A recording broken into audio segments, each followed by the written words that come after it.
Tema 8. La veracidad en la vida social.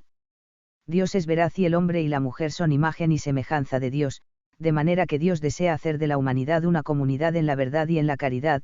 Jesucristo revela al hombre la verdad plena y le impulsa a amarla decididamente. Por eso el cristianismo trae consigo un amor intenso por la verdad y el deseo de su transmisión a otros. La fe implica tanto vivir en la verdad como dar testimonio de ella. La veracidad es una virtud clave para la vida de una sociedad. A veces se detecta un clima de indiferencia ante la verdad, de acostumbramiento a la mentira o de infidelidad a la palabra dada, y por eso la promoción de la veracidad es una notable contribución al bien común y es también parte de la evangelización de la vida social. En este tema estudiamos el papel de la veracidad en la vida social con algunas consecuencias prácticas, así como otros bienes humanos y sociales importantes como el respeto del buen nombre de las personas y de su intimidad. 1. Verdad y convivencia humana. A. Importancia de la veracidad para la sociedad.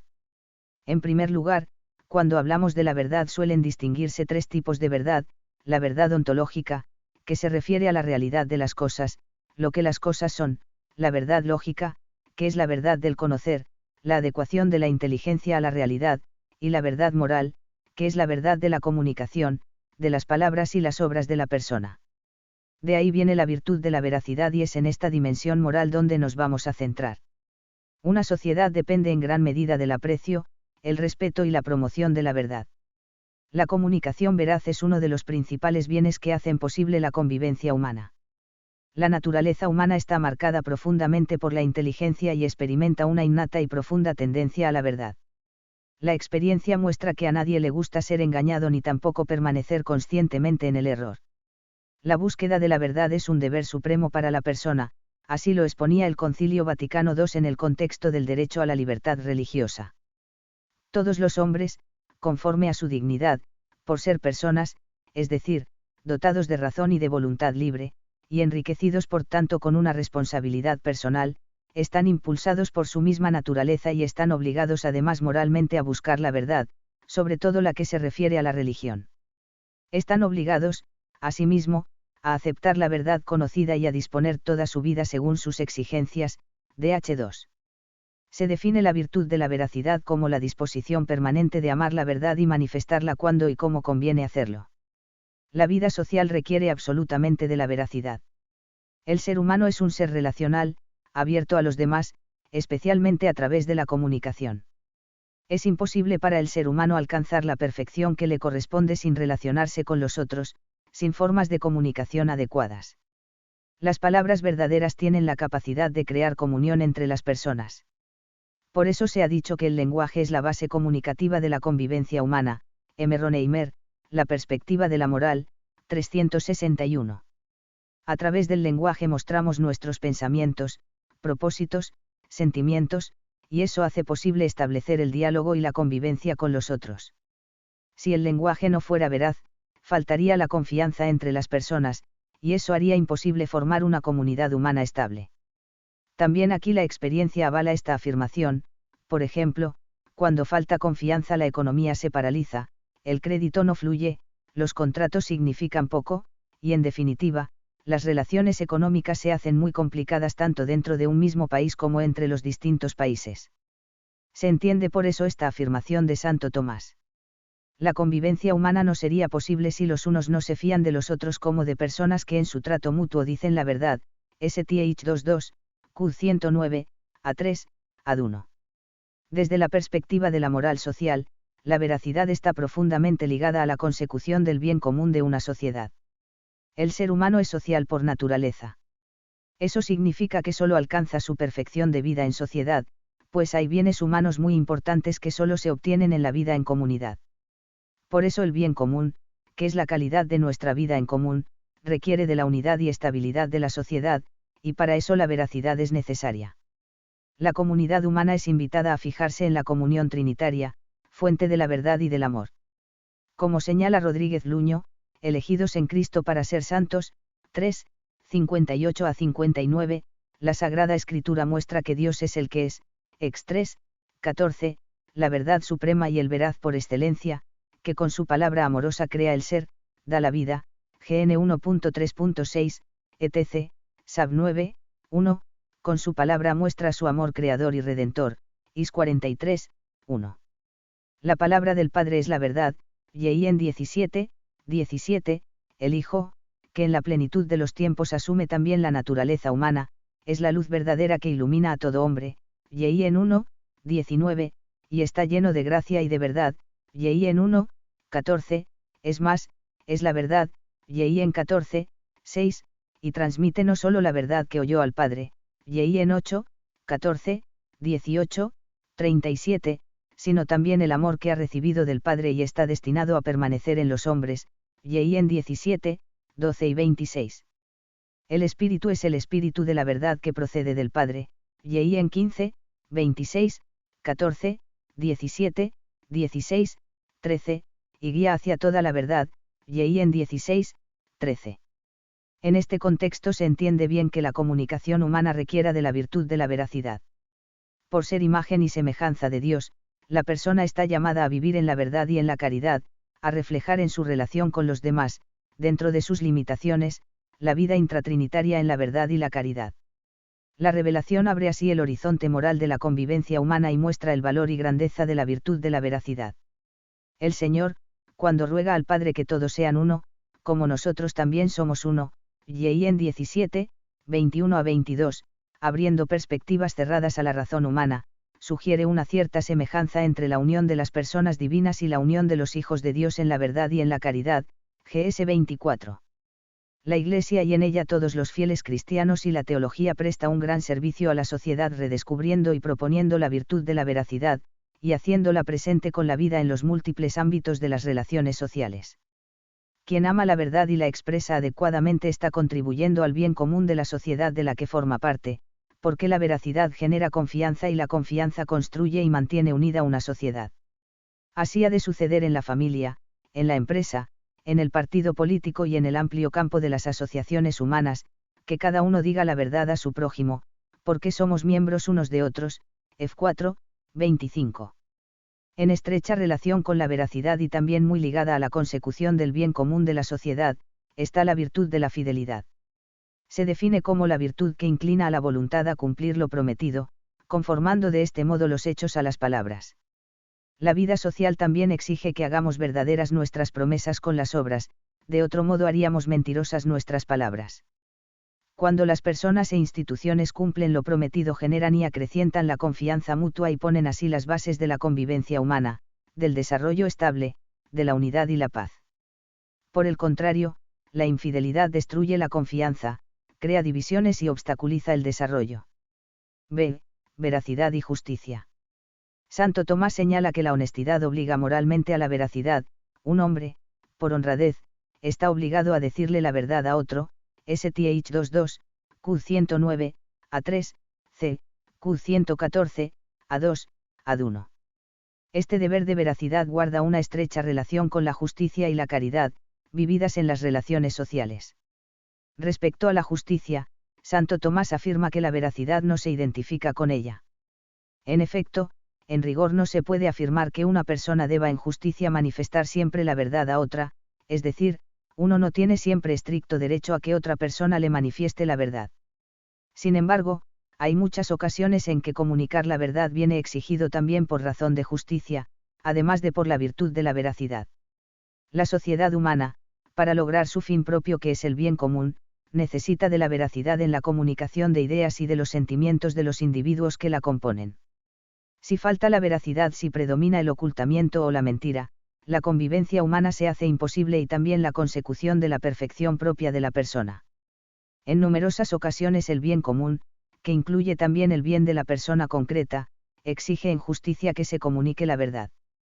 Por ejemplo, al hacer un contrato, cuando se rellena un parte de accidente de automóvil o cuando un político expone su programa.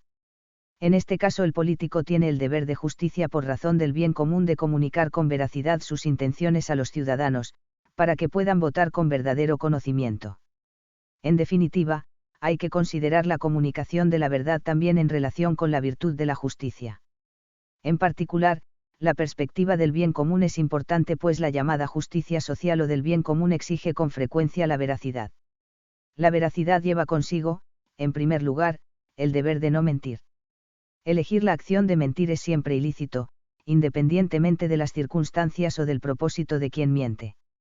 La mentira es intrínsecamente mala.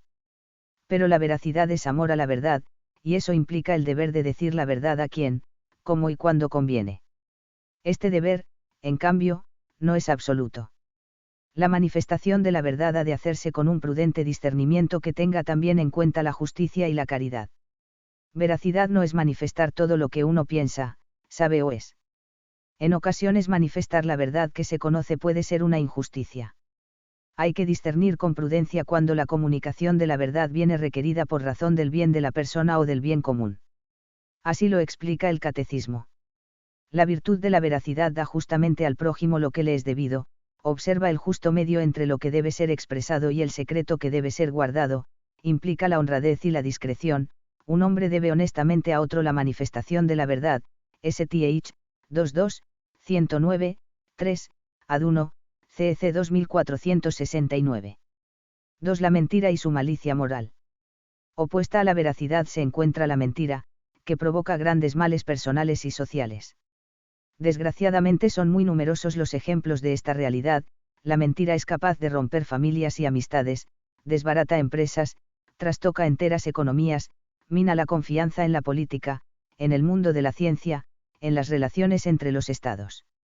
La mentira agrieta y destruye la sociedad. Por eso el Catecismo afirma que la mentira, contiene en germen la división de los espíritus y todos los males que ésta suscita. La mentira es funesta para toda sociedad, socava la confianza entre los hombres y rompe el tejido de las relaciones sociales, CEC 2486. Para Santo Tomás la mentira hace semejantes al diablo, mientras que la verdad es la característica de los hijos de Dios, destruye el orden en la convivencia, arruina el buen nombre de quien miente y puede privarle de la salvación, Indecem Precepta, a 10. Este poder destructor se explica por la raíz perversa de la mentira. El diablo es el padre de la mentira de forma que cuando habla de la mentira, de lo suyo habla, y en 8, 44. Arrojando mentirosamente la sospecha sobre las intenciones de Dios y negando su palabra, Siefar. GN 3, 4 a 5, el diablo provoca la entrada de la muerte en el mundo. Si Dios es la verdad y la vida, el diablo es la mentira y la muerte. Todo pecado es en realidad una forma de mentira, de negación de la verdad y del bien. Por eso los profetas describen bajo el signo de la mentira las infidelidades del pueblo con Dios. Hemos sellado alianza con la muerte, y hecho pacto con el Seol, así que cuando pase el azote terrible no nos alcanzará, porque hemos puesto nuestro refugio en la mentira y nos hemos escondido en el engaño. Is 28, 15, Ya 5, 31, 6, 13, 8, 8, 9, 1 a 4. La consecuencia es clara. El octavo mandamiento prohíbe la mentira. El hombre debe alejarse de la mentira, que Dios detesta, y en cambio practicar la veracidad. A. Definición de mentira. La definición de mentira es una cuestión compleja sobre la que ha habido un largo debate. Siefar. A Rodríguez Luño, Elegidos en Cristo para ser santos, 3, 62 a 68.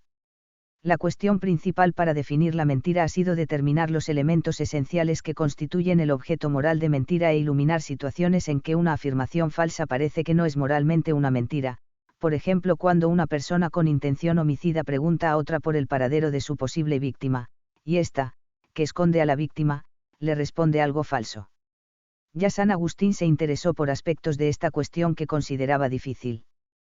Por razones de espacio no podemos detenernos en señalar las distintas posiciones. Siguiendo a Ronheimer, definimos la mentira como una declaración voluntariamente falsa dentro de un contexto comunicativo que exige la veracidad. Para que exista mentira es preciso que se realice una declaración voluntariamente falsa dentro de un contexto que requiere la veracidad. Por ejemplo, la declaración voluntariamente falsa entre quienes participan en un juego de cartas que consiste en engañar al otro no cae bajo el objeto moral de mentira. Tampoco es una mentira cuando un policía, en el ejercicio de su función, finge una identidad falsa para infiltrarse en un grupo criminal y desarticularlo. En todos esos casos hay una declaración voluntariamente falsa, pero la comunicación se da en un contexto comunicativo concreto que cambia el objeto moral de esa acción. Tales acciones no quebrantan la veracidad que requiere la convivencia humana y no son por ello una mentira, por más que sean materialmente declaraciones voluntariamente falsas. Volviendo sobre el ejemplo de la persona con intención asesina conocida, que pregunta por el paradero de su víctima, el proyecto de quien pregunta pone a quien recibe esa pregunta ante una amenaza de cooperación al crimen. Esa intención homicida altera el contexto comunicativo, que no exige la veracidad, más bien hace que la respuesta falsa que busca confundir al injusto agresor sea en realidad un obstáculo a su proyecto asesino y no una mentira. Rodríguez Luño señala, sin embargo, que la necesidad de tener en cuenta el contexto comunicativo no significa que según el contexto una persona pueda hacer con ligereza cualquier afirmación falsa, sino más bien que existen contextos que tienen sus propias reglas y que aquel que actúa según esas reglas, conocidas y compartidas por todos, no lesiona la veracidad. Además afirma también la finalidad que uno se propone o los efectos de la afirmación falsa no altera tampoco el contexto comunicativo, pues cambiaríamos el deber de no mentir por el deber de no hacer declaraciones falsas injustificadamente. A Rodríguez Luño, Elegidos en Cristo para ser santos, 3, 94-95. B. Valoración moral de la mentira. De acuerdo con lo señalado más arriba respecto a los deberes de la veracidad, se concluye que elegir la acción de mentir es siempre ilícito, independientemente del propósito o las razones que lleven a ello. Se trata de un absoluto moral. A la hora de valorar la gravedad de la mentira, el Catecismo, 2484, señala lo siguiente. La gravedad de la mentira se mide según la naturaleza de la verdad que deforma, según las circunstancias, las intenciones del que la comete, y los daños padecidos por los que resultan perjudicados. Si la mentira en sí solo constituye un pecado venial, sin embargo llega a ser mortal cuando lesiona gravemente las virtudes de la justicia y la caridad. La mentira se opone muchas veces a las virtudes de la justicia y la caridad, o la religión o la fe, virtudes cuya lesión se considera grave, aunque admiten materia leve, parvedad de materia. Esto quiere decir que en la medida en que la mentira atente gravemente contra la justicia, la caridad, etc., será grave. Se comprende este punto a la luz de los estragos que causa la mentira. De este modo puede captarse cómo el Catecismo recoge la relación de la mentira con la veracidad, la justicia y otras virtudes importantes. 3. Custodia y revelación de secretos, aspectos morales. El derecho a comunicar la verdad o el derecho a ser informado no son derechos absolutos, sino que tienen límites y han de ejercerse siempre de acuerdo con el bien común y los bienes particulares. Desde la perspectiva de la moral social es importante subrayar que estos derechos y sus deberes correlativos se encuadran en el horizonte del bien común. La veracidad exige estimar prudentemente, y por tanto considerando la justicia y la caridad principalmente, si conviene o no revelar la verdad a quien la pide. El derecho a la comunicación de la verdad no es incondicional. Todos deben conformar su vida al precepto evangélico del amor fraterno. Este exige, en las situaciones concretas, estimar si conviene o no revelar la verdad a quien la pide, CEC 2488. La experiencia muestra que existen situaciones en las que la justicia, la caridad, la prudencia pueden exigir que no se desvele una determinada verdad para evitar causar daños injustos. Es patente, por ejemplo, el deber de mantener ocultas ciertas verdades que no se pueden comunicar sin faltar a una obligación o sin causar algún daño, son los secretos que deben ser guardados. Junto a eso, la experiencia también nos muestra que el derecho a preservar la propia intimidad o la ajena lleva a no desvelar algunas verdades. En consecuencia, los daños que se pueden causar a otros y el derecho a la intimidad legitiman que, sin recurrir a la mentira, se oculte en ocasiones la verdad. Fijémonos ahora en la obligación moral de custodiar un secreto. Desde el punto de vista moral, el secreto se refiere a la obligación de no manifestar a otros la noticia de una cosa oculta, pero incluye también el abstenerse de descubrir o tratar de conocer el secreto de otro que no debe ser conocido. Estas obligaciones se fundamentan en el deber de no causar un daño injustificado a otros, así como en el derecho de la persona a la propia intimidad. De entre los distintos tipos de secretos destacamos los siguientes: natural, cuando la misma naturaleza de lo conocido exige que no sea publicado porque puede lesionar al prójimo en sus intereses o porque pertenece a su intimidad. El prójimo tiene derecho estricto a que no se revele su secreto por la naturaleza misma del asunto de que se trata, de manera que se lesiona la justicia si se quebranta ese derecho sin justo motivo. Esa lesión es en principio grave porque quebranta la justicia, pero admite parvedad de materia si el asunto tiene poca importancia o los perjuicios son leves. Confiado o comisorio, de comisum. También llamado riguroso, es el secreto que se confía con la explícita o implícita condición previa de guardarlo. Pertenece a este tipo de secretos el secreto profesional, que tiene por objeto las comunicaciones realizadas por razón de oficios que exigen de modo expreso o tácito una rigurosa reserva. Es el caso de las comunicaciones realizadas a médicos, abogados, farmacéuticos, políticos, militares, quienes ejercen dirección espiritual, etc. Ocurre con frecuencia que esas profesiones llevan consigo un juramento de no revelar esas informaciones, por lo que el secreto es más estricto aún. El secreto profesional obliga más que el natural y el prometido porque su violación no afecta solo a quien comunicó el secreto bajo la condición de que fuera guardado, sino también a la sociedad, ya que mina la confianza en una profesión de especial importancia. En términos generales, la obligación de guardar un secreto está en relación con el daño injusto que su revelación puede causar al bien particular o al bien común. En efecto, los secretos se guardan para proteger un bien particular o el bien común. Pero por eso mismo, en ocasiones puede ocurrir que la urgente necesidad de un bien particular o del bien común haga lícito y aún obligatorio revelar el secreto conocido. En concreto, respecto al bien particular, es lícito revelar un secreto cuando de no hacerlo se causaría un grave daño a quien custodia el secreto, a quien lo confió o a terceras personas. En esos casos ha de tratarse de un daño más grave que el daño que se causa revelando el secreto. Por ejemplo, en el caso de un militar apresado a quien se exige revelar los planes de su país, no sería lícito revelar el secreto si lo que está en juego es el bien común de ese país. Respecto al bien común, en primer lugar afirma Santo Tomás que no es lícito a nadie recibir un secreto contrario al bien común, STH 22, Q68, Ad 3. Por otra parte, habría obligación de manifestar el secreto cuya guarda perjudicaría gravemente al bien común. Sin embargo, ese perjuicio ha de ser más grave que el daño que pudiera ocasionar revelar el secreto. Por ejemplo, los jueces y otros profesionales del ámbito jurídico pueden descubrir y dar a conocer lícitamente secretos de otras personas o instituciones cuyo desconocimiento dañaría el bien común. En todos los casos se trata de discernir cuál es el bien que ha de protegerse cuando parece haber colisión entre dos bienes, el bien de guardar un secreto, el bien del propio portador del secreto, del que lo comunicó, de un tercero, o el bien común de la sociedad. Es necesaria por tanto una prudente reflexión sobre la conveniencia de revelar un secreto y, en su caso, también respecto al modo de hacerlo. En este sentido, aunque el bien común haga lícito que un secreto sea dado a conocer, eso no significa necesariamente que la manera adecuada para revelarlo sea un medio de comunicación masiva. El Catecismo sintetiza todas las cuestiones morales relativas al secreto como sigue.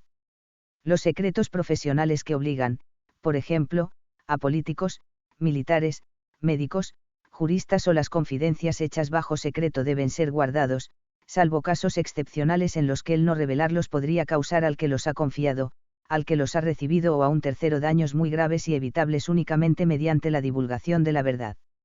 Las informaciones privadas perjudiciales al prójimo, aunque no hayan sido confiadas bajo secreto, no deben ser divulgadas sin una razón grave y proporcionada, CEC 2491.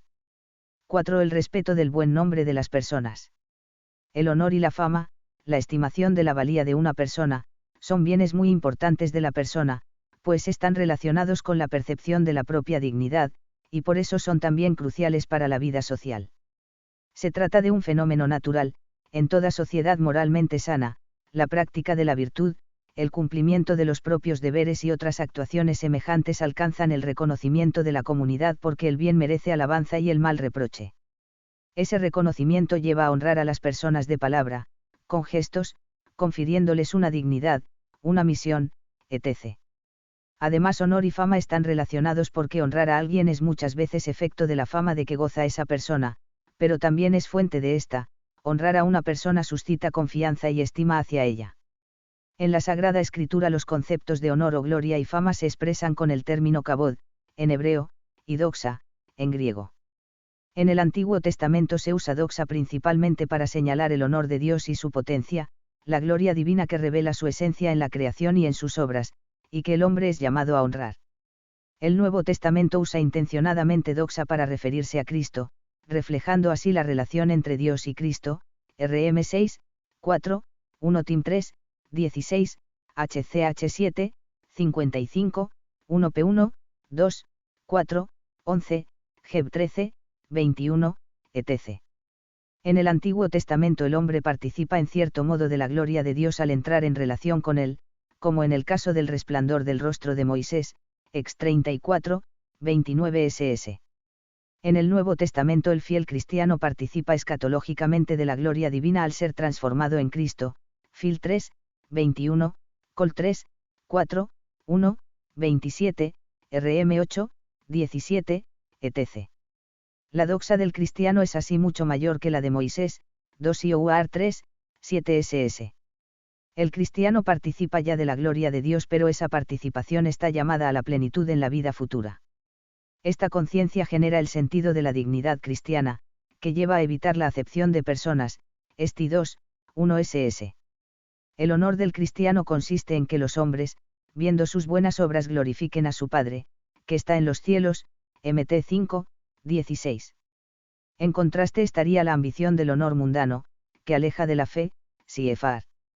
Y en 5, 44, 12, 43.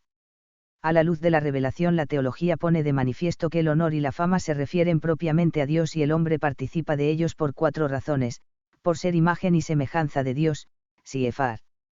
GN 1, 26 a 28 y Sal 8. Por haber sido llamado a participar de la gloria de Cristo. Por responder a la llamada de Cristo, por sus cualidades morales, honorabilidad personal, virtudes, y también por el cumplimiento de su deber. Por el desempeño de ciertos oficios en la comunidad, padres, autoridades, ministros religiosos, etc. Se trata en este caso de una circunstancia exterior, el oficio que se desempeña, estado o posición. En razón del oficio una persona puede participar del honor o la fama incluso cuando le falta la honorabilidad personal. Tanto el honor como la fama son de gran importancia en sí mismos. Toda persona, por su propia dignidad, tiene derecho a la buena fama y al honor, que pueden existir incluso si la conducta personal no responde ciertamente a ellos. Por eso la justicia y también la caridad exigen respetar el honor y la fama del prójimo. El Concilio Vaticano II afirma que por su propia dignidad la persona humana tiene derecho a la buena fama y a la protección de la vida privada, GS 26. En consecuencia, es ilícito lesionar esos derechos injustamente. La aspiración al honor y a la buena fama es legítima, pues forma parte del lícito amor a uno mismo. Lo mismo puede decirse de la conservación de la fama que, más allá de ser un derecho, también es una obligación porque con frecuencia no es solo un bien personal sino también ajeno, de los hijos, de los parientes, de los amigos, de la profesión, etc. No obstante, cabe también un deseo desordenado del propio honor y fama que lleve a considerarlos como fines en sí mismos. En ese caso, como se dijo más arriba, se trataría de una ambición meramente humana que olvida que el sentido último de ambos es dar gloria a Dios, Siefar. Mt 5, 16. A. Las ofensas contra el honor y la fama. La convivencia en la verdad y la caridad, que es el plan de Dios para la sociedad de los hombres, requiere el respeto del buen nombre de las personas, que como se ha visto es un bien y un derecho esencial. Cuando una sociedad tiene dificultades para entender el valor intrínseco de la persona es fácil que se extiendan las ofensas contra el honor y la fama y es tanto más importante recordar los bienes que están en juego. En efecto, no se trata solo del buen nombre de las personas sino tantas veces del bien de la unidad de la familia, la empresa, el grupo de amigos, la comunidad de vecinos, etc. Las ofensas contra el honor y la fama son de distinto tipo pero en todos los casos atentan contra la justicia y la caridad y su gravedad depende de los males que provocan. Los tipos de ofensas son: juicio temerario, se trata de un asentimiento interior y firme con el que sin un fundamento suficiente se juzga mal a la conducta del prójimo. Cuando el juicio es menos firme o se tiene menos certeza se habla de sospecha temeraria. Se trata de una ofensa porque el juicio es temerario, es decir, porque está desprovisto de fundamento suficiente. Supone un descuido de la consideración de las razones sobre las que se apoya el juicio, sea por mala voluntad, por ligereza o por descuido. El grado de la ofensa, grave o leve, dependerá del mal que se atribuye, del fundamento con que se hace y de los perjuicios que provoca. Conviene recordar aquí cuanto enseña Jesucristo: con el juicio con juzguéis se os juzgará, y con la medida con que midáis se os medirá, Mt 7, 2. Contumelia, es la injusta lesión del honor causada al prójimo en su presencia.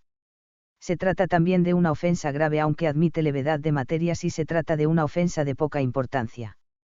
Los insultos, injurias o ultrajes son ejemplos de contumelia y son rechazados rotundamente en la Sagrada Escritura. Difamación, consiste en descubrir injustamente faltas o defectos ocultos del prójimo ausente. De suyo la difamación es pecado grave contra la justicia y la caridad, pero admite parvedad de materia. La difamación guarda relación con cuanto se ha dicho respecto a la revelación de secretos. Puesto que la persona tiene derecho a preservar su intimidad, los defectos ocultos del prójimo no deben descubrirse a no ser que concurra una causa justa. De hecho, la difamación es un pecado porque descubre injustamente los defectos del prójimo. Para que sea lícito descubrir los defectos deben concurrir las mismas condiciones que para la revelación de secretos, la necesidad de evitar un daño particular importante, de uno mismo, del culpable o de terceras personas, o de proteger el bien común, pero siempre con motivo grave y proporcionado al daño que se produce descubriendo los defectos ajenos. Así, por ejemplo, cuando se debe obrar en justicia por el oficio que se desempeña o cuando urge preservar el bien común, puede ser lícito descubrir los defectos o malas obras de una persona. No obstante, en nuestra sociedad es muy importante realizar un juicio ponderado acerca de estas condiciones, pues el sensacionalismo, el afán de vender y, en definitiva, los intereses económicos y políticos llevan con mucha frecuencia a conculcar el derecho a la intimidad y a propagar injustamente en los medios de comunicación los defectos ajenos. La razón ha de purificarse constantemente, porque su ceguera ética, que deriva de la preponderancia del interés y del poder que la deslumbran, es un peligro que nunca se puede descartar totalmente. Benedicto XVI, DCE 28. Murmuración. En relación con la difamación se encuentra la murmuración, que consiste en repetir o propagar sin causa justa defectos públicos del prójimo. En este caso, aunque son defectos públicos, la divulgación de faltas notorias por morbo o afán de llamar la atención lesiona la caridad. Calumnia. Consiste en atribuir con falsedad faltas al prójimo. Además de lesionar injustamente la fama del prójimo, se añade una mentira. Por tanto, se da una ofensa a la justicia, a la caridad y a la veracidad. La gravedad es mayor aunque podría ser leve si la calumnia tuviera poca importancia. En cualquier caso, la Sagrada Escritura condena contundentemente estos pecados relacionados con el mal uso de la lengua. Sal 64, 3 ss, rm 1, 29 a 30, esti 3, 5 ss, 4, 11, mt 5, 22, etc. Quien lesiona injustamente el honor o la fama del prójimo, sea mediante contumelia, difamación o calumnia, está obligado a reparar tanto el honor o la fama como los daños materiales genéricamente previsibles. Esta reparación obliga en conciencia y es necesaria para la remisión de la culpa. CFR. CEC 2487. En cuanto al modo de reparar, hay que tener en cuenta lo siguiente. Contumelia, se hará en privado o en público según la ofensa se produjera en privado o en público. Calumnia, el calumniador ha de reconocer su mentira ante quienes realizó la calumnia o en un medio de difusión suficiente o semejante. Difamación, en este caso no cabe retractación porque el defecto es verdadero, la reparación se realizará destacando las buenas cualidades del difamado, excusándole, o de otra manera oportuna. Por último, las personas jurídicas y morales como instituciones, empresas o asociaciones también tienen, análogamente, derecho al honor y a la fama. En última instancia, está detrás el honor y la fama de las personas que las constituyen o trabajan en ellas. Cuando se daña injustamente el honor o la fama de esas instituciones también hay obligación moral de reparar. B. Los medios de comunicación. La comunicación humana se orienta al acercamiento y la comunión entre los hombres, pues tiene su origen último en el misterio de la eterna comunión divina del Padre con el Hijo y el Espíritu Santo. CFR. Instrucción Communio et Progressio, N8. Así, la sociedad humana está llamada a reflejar la comunión trinitaria en la verdad y la caridad. CFR. GS 24. Los medios de comunicación son, en su vertiente técnica, una respuesta al encargo divino de dominar la tierra, pero además pueden ser un instrumento eficaz para confirmar esa caridad que a la vez expresa y engendra comunión. CP 12. Pueden reflejar que el ser humano es imagen y semejanza de Dios. Se percibe en los medios la capacidad para contribuir al acercamiento entre los hombres, pero también lo muestra la experiencia para crear discordia y desunión por efecto del pecado, pueden servir a la verdad o pueden distorsionarla. La enseñanza cristiana invita a fijarse en Jesucristo, que es la comunicación de Dios para restaurar la comunión de los hombres con Dios y entre sí, convirtiéndose por eso en el fundamento último y el primer modelo de la comunicación entre los hombres, CP 10. Los diversos medios de comunicación son cauces técnicos con una ambigüedad intrínseca porque, desde el punto de vista moral, todo depende de cómo sean empleados, y en particular de su relación con la verdad y la caridad. El Concilio Vaticano II, consciente de la importancia social de los medios, dedicó el decreto Intermirifica a los medios de comunicación, dando así el primer paso de una larga serie de documentos como los discursos pontificios para las Jornadas Mundiales de las Comunicaciones Sociales. A la luz de esos textos se pueden señalar algunos criterios morales relativos a los medios de comunicación. Ante todo, el principio básico que ha de guiar el trabajo de los medios de comunicación es el siguiente. La persona humana y la consecución del bien común de la comunidad humana son el fin y la medida del uso de los medios de comunicación social. Este principio puede concretarse como sigue: la información ha de ser siempre verdadera e íntegra, salvadas la justicia y la caridad. En efecto, una de las mayores contribuciones que pueden hacer los profesionales de la comunicación al bien común de una sociedad es ejercer su profesión prestando especial atención a la virtud de la veracidad. Como se ha dicho, la veracidad requiere el ejercicio de la prudencia y la atención a la justicia y a la caridad.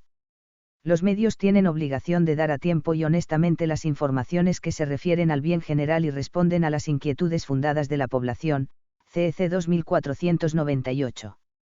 La libertad de expresión no es un derecho absoluto, sino que está medido en última instancia por la dignidad de la persona.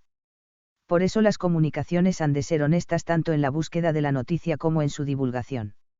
El criterio empresarial o los intereses económicos no pueden anular las exigencias morales y del bien común. El catecismo sintetiza estas cuestiones de la siguiente manera. Por razón de su profesión en la prensa, sus responsables tienen la obligación, en la difusión de la información, de servir a la verdad y de no ofender a la caridad. Han de esforzarse por respetar con una delicadeza igual, la naturaleza de los hechos y los límites el juicio crítico respecto a las personas. Deben evitar ceder a la difamación, CEC 2497.